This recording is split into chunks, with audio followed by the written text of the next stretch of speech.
tema como les decía, de la guerra con el Perú.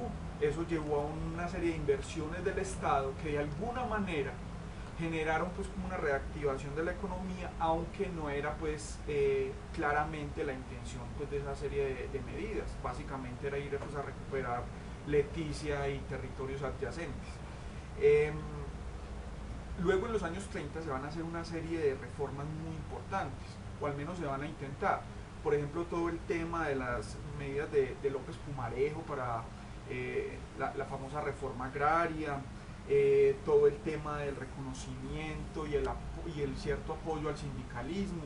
Sin embargo, son más medidas, digamos, originadas como en la dinámica interna de la política colombiana, más que, digamos, que una consecuencia que uno pudiera enlazar claramente con la crisis del año 29 o como una serie de tendencias derivadas de, bueno, digamos que la reforma agraria sí tenía un vínculo con cosas que estaban pasando en el mundo, con el tema mexicano, incluso con la revolución soviética, pues que había sido 15 años antes. Sin embargo, pues no es tan claro pues como esa idea. Los gobiernos liberales de esa década, sin embargo, sí van a tener pues una idea mucho más clara sobre la necesidad de intervención del Estado. Pues ya lo vemos en el tema del agro, en el tema de los trabajadores, eh, pero que pueda ser como, o sea, lo que estoy pensando es como que pueda desprenderse claramente de la crisis del 29, no estaría tan seguro. Otro elemento es el tema del auge industrial.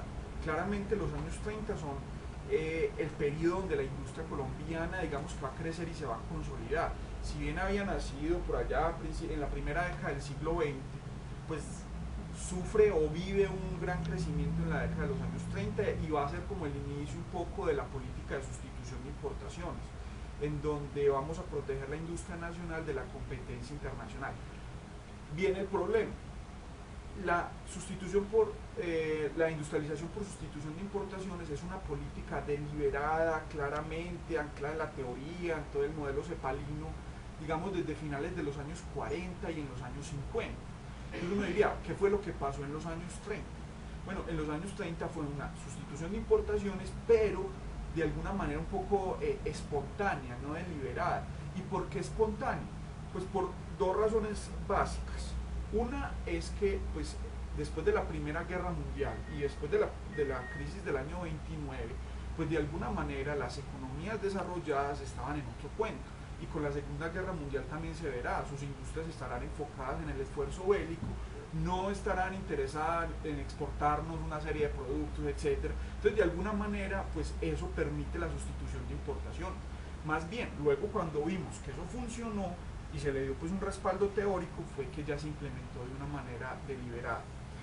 Y el otro tema es el de también nuestro tema cafetero. Digamos, la caída de los precios cafeteros con la crisis del 29 también hicieron que tuviéramos una escasez de divisas bien importante, y entonces también las importaciones se veían enfrentadas a ese problema. Entonces digamos que fue una coyuntura favorable para la industria. De alguna manera es un asunto paradójico, porque a la economía mundial le iba mal y a la industria le iba bien. Era un choque, digamos, negativo mundialmente, pero a nuestra industria la terminó beneficiando. Pero como digo, fue más un asunto como espontáneo que una serie de políticas deliberadas por parte del Estado. No sé. Como pregunta, pues se sabe que con las reformas tributarias o con el cobro de impuestos y eso que se dio en esas épocas, entre el año 1921 más o menos al 28 se triplicó pues el ingreso de la nación. Se dice que se triplicó, pues hubo un aumento del 195%, pues se tenía un PIB muy pequeño y se logró un PIB demasiado alto, rondando los 100 millones de pesos. ¿Esto qué tan eficiente fue para la nación, este recaudo, y si se supo aprovechar de la manera pues que mejor se tenía? Que hay varios elementos. Uno es los gobiernos conservadores de los años 20, pues del final de la hegemonía conservadora, van a implementar una cosa que casi que es una contradicción con lo que defendieron durante 100 años, y es que van a implementar el impuesto directo, digamos el impuesto a la renta. En buena parte de las guerras civiles del siglo XIX fue por esa pelea entre los impuestos directos y los indirectos. Y los gobiernos conservadores siempre se opusieron a la tributación directa, que era pues como una de las grandes propuestas liberales. Y sin embargo ellos van a terminar implementando eso. Digamos, eso va a cambiar, va a empezar a cambiar nuestra estructura tributaria de una manera importante en el siglo XX, pues digamos que será muy importante en la segunda mitad del siglo XX, y eso será interesante. Sin embargo, lo que va a pasar en los años 20, digamos, es más producto de la coyuntura, de coyunturas internacionales. Por un lado tenemos el problema de, bueno, o los famosos locos años 20, digamos, la bolsa de Nueva York estaba disparada, las exportaciones de café estaban disparadas, los créditos y las ayudas a estos países también estaban disparadas, y digamos que hubo una gran entrada de recursos para hacer una cantidad de obras, sobre todo infraestructura, etcétera, y eso puede explicar en buena medida lo que estaba pasando, digamos, ese auge que se vivió en los años 20. Obviamente con la crisis del 29 todo eso desaparece, incluso vamos a quedar ahí vamos a tener que hacer una suspensión de la deuda en los años 30 que va a tener pues sus componentes muy problemáticos, porque muchos critican al gobierno de Olaya Herrera de haberse demorado pues en tomar esa medida, o bueno, digamos, hay unos debates.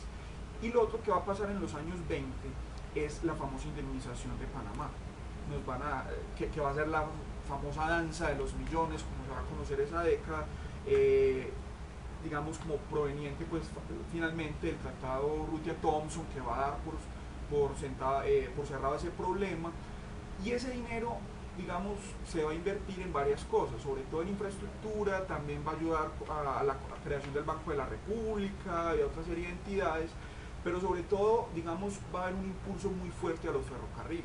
Entonces lo que pasó en los años 20, digamos que uno lo puede ver más como un asunto coyuntural, digamos, una serie de cosas que no se iban a repetir, ni los millones provenientes de la indemnización, ni el tema pues de esta bonanza mundial, etc. Entonces digamos que en los años 30 nos vamos a enfrentar con otro mundo, digamos, una situación internacional más problemática, menor, digamos, problemas nuestros en la exportación del café, y a eso fue a lo que se tuvieron que enfrentar, digamos, esos gobiernos digamos, de la República Liberal. Pero uno podría ver incluso como esa coyuntura del año 29 muy relacionada con el cambio de gobierno que se va a dar en el 30 y con el que los conservadores pierdan las elecciones, pues más allá de que estaban divididos y todo ese cuento.